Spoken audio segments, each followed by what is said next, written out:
వీక్షకులందరికీ శుభోదయం. ముందుగా రైతు సోదరులకి స్వాగతం. ఆక్వా సాగు భారతదేశంలోనే ఆంధ్రప్రదేశ్ అగ్రస్థానంలో ఉంది. రొయ్యల ఉత్పత్తిలో దేశంలో మొత్తం ఉత్పత్తి అయ్యే రొయ్యల్లో 70% ఆంధ్రప్రదేశ్ నుంచి ఉత్పత్తి అవుతా ఉన్నాయి. ఇక్కడ చేపల ఉత్పత్తిలో కూడా దేశం మొత్తం మీద ఎంత చేపలైతే ఉత్పత్తి చేస్తూ ఉన్నారో అందులో 30% ఆంధ్రప్రదేశ్ నుంచే వస్తూ ఉంది. అంటే ఆక్వా రంగంలో ఆంధ్రప్రదేశ్ గడిచిన 3 దశాబ్దాల్లో దేశంలో ఏ రాష్ట్రం సాధించనంత ప్రగతి సాధించింది. కానీ ఆక్వా సాగు చేస్తున్న రైతులు నష్టాల ఊబిలోకి కూరుకుపోతూ ఉన్నారు. ముఖ్యంగా రొయ్యల సాగులో పెట్టుబడులు విపరీతంగా పెరిగిపోవడం, సరైన బ్రీడ్ దొరకకపోవడం, అనేక రకాల వ్యాధులు విజృంభించడంతో ముఖ్యంగా రొయ్యల సాగు చేసే రైతులు తీవ్ర నష్టాలు ఎదుర్కొంటూ ఉన్నారు. భారతదేశానికి వియత్నాం నుంచి పెద్ద పోటీ వచ్చింది. చైనా నుంచి విపరీతమైన పోటీ నెలకొంది. అయితే భారతదేశంలో ఇప్పటికీ రొయ్యలకు సంబంధించి సరైన విత్తనం ఉత్పత్తి చేసే కంపెనీలు ఇంతవరకు లేవు.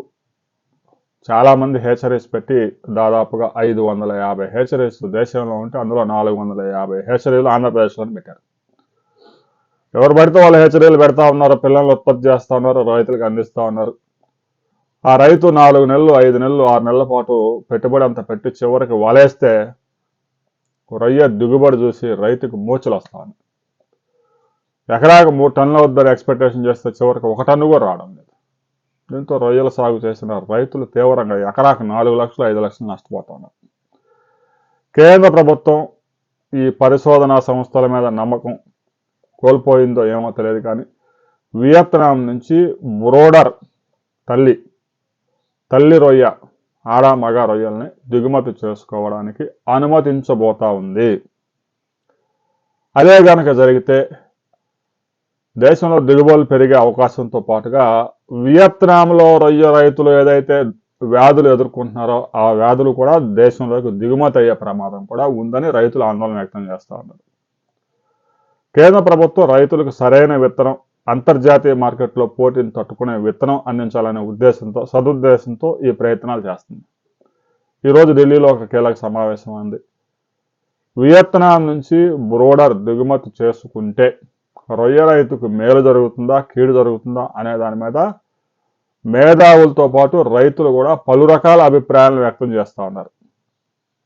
ఉత్పత్తి పెరుగుతుంది, రొయ్యల ప్రొడక్షన్ పెరుగుతుంది, కానీ అనేక కొత్త రకాల వ్యాధులు కూడా దిగుమతి అయ్యే ప్రమాదం ఉంది.